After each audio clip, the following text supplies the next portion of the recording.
I still remember the morning it all began. The air was calm, the birds chirping, the old rooster croaking from his fence post like he always did. Grandpa and I were in the garden early, working the rows of beans, okra, and tomatoes. The soil smelled alive, and the marigolds Grandma had loved glowed along the garden's edge. It wasn't just dirt and vegetables to us, it was sacred ground, the place Grandpa had turned into a living memorial after Grandma passed. He used to say anyone who disrespected that soil was asking for a reckoning. Back then, I thought it was just one of his country sayings. I didn't understand what he meant until the HOA boys came crashing through.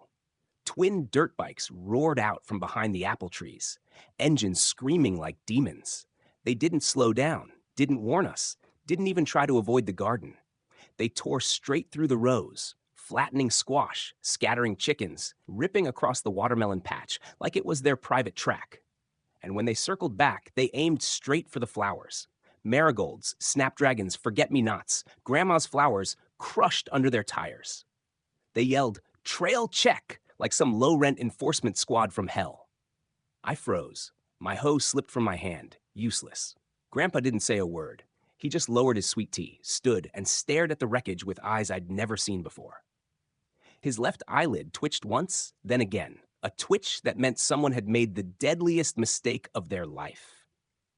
Karen Dunstable strutted down the driveway minutes later, pearl earrings bouncing, clipboard tucked under her arm like it carried the Constitution.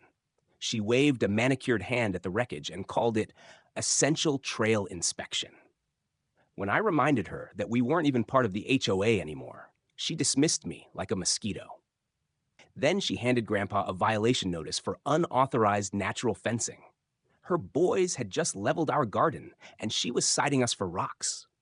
Grandpa stood silent, gripping his rake like a bayonet. That night, he didn't go to bed.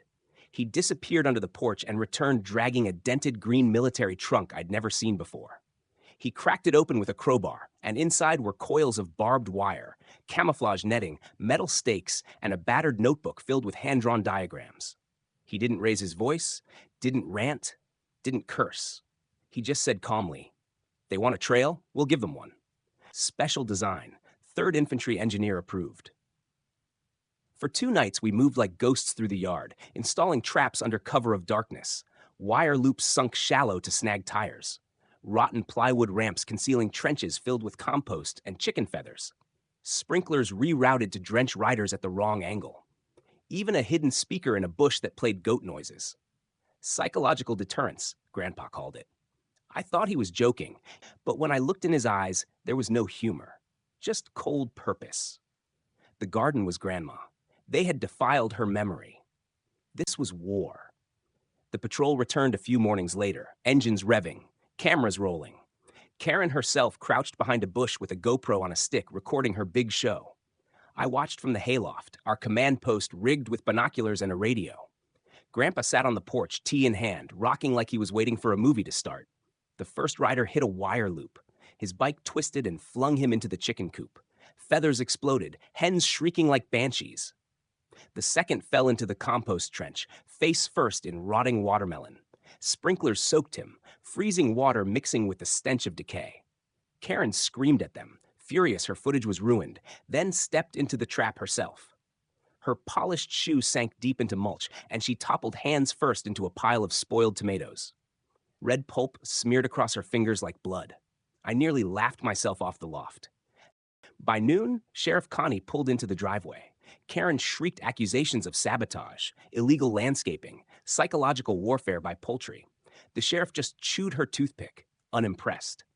When Grandpa showed her camera stills of the patrol tearing through the garden days earlier, Connie raised an eyebrow and said, "Looks like trespassing to me."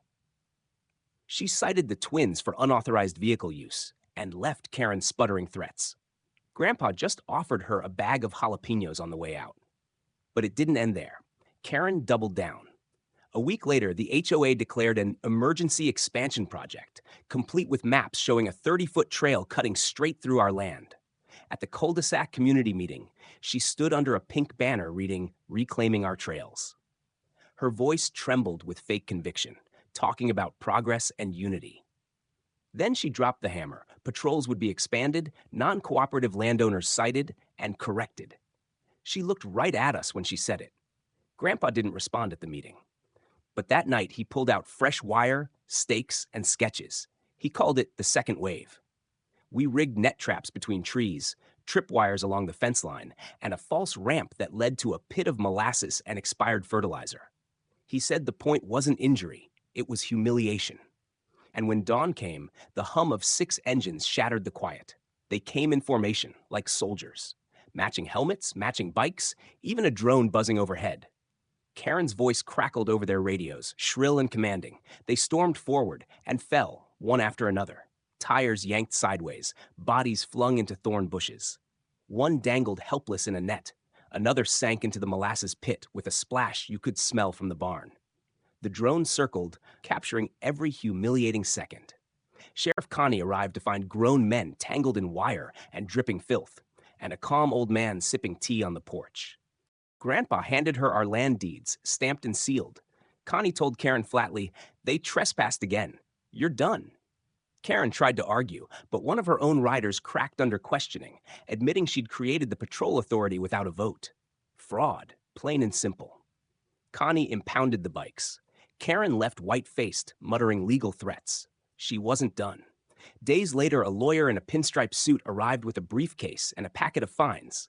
$500 a day, escalating to $2,000 if we didn't allow trail access. Grandpa just handed the packet to me and said, translation, theft with fancy fonts. That night, he made a call I never expected, to Landon, Karen's estranged son. Landon showed up the next day in a beat-up truck, laptop on the seat, files stacked in the back. He wasn't loud, but his anger was real. He had proof Karen had forged votes, falsified minutes, and siphoned HOA funds into fake companies. We had the leverage. But Karen, desperate, stormed our yard flanked by 2 wannabe enforcers. She drove a plastic sign into the soil declaring HOA development zone. Grandpa pulled it back out without a word. Sergeant Beak, our meanest chicken, latched onto Karen's ankle, and she stumbled into the compost trench. Her own son looked at her and said, "You're done, Mom." The cease and desist letter went out. The county investigator came. Karen's patrol was disbanded. But the war wasn't finished. Not yet. She came back one last time, this time with 7 riders, an SUV idling behind them like a command vehicle. Their vests read, Enforcement Unit. Their engines snarled. Karen lowered her window and waved them forward like a general ordering the charge. The garden was ready. Decoy trail markers lured them into trenches. Soap-slicked corridors sent them skidding into manure. Sprinklers doused them in dyed water until their clothes turned purple. One landed flat on his back after hitting a spring-loaded fence. Another got netted, triggering stink bombs this time. I watched from the porch, heart pounding, adrenaline sharp in my throat. Grandpa stood silent, branch in one hand, thermos in the other, eyes cold as stone. Karen screamed about bylaws and sovereignty, waving a crumpled document. Sheriff Connie arrived with a county clerk's ruling. Our property, private, untouchable. Then Landon handed over a USB drive packed with proof of Karen's fraud. Emails, invoices, fake companies, everything.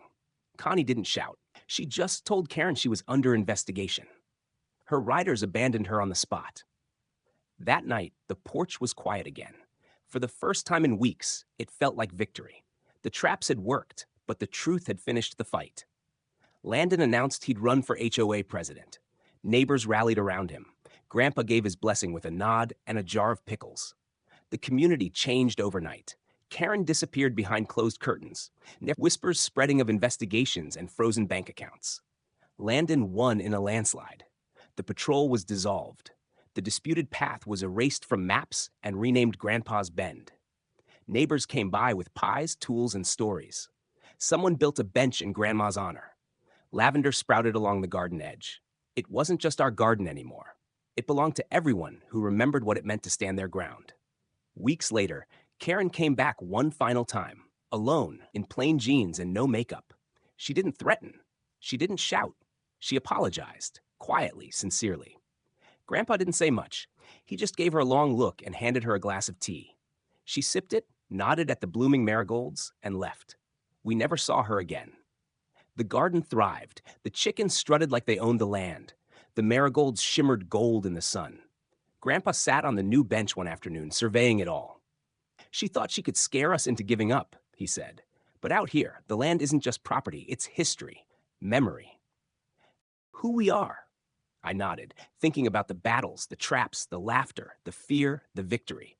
He leaned back, eyes on the horizon, and added with a faint grin, "And if anyone tries again, there's always more barbed wire in the barn." The sun dipped low, turning the garden into a field of fire. For the first time since the war began, there was peace. Hard-earned, blood-red, barbed wire peace. And in that silence, I knew one thing for certain: no one would ever dare cross our line again.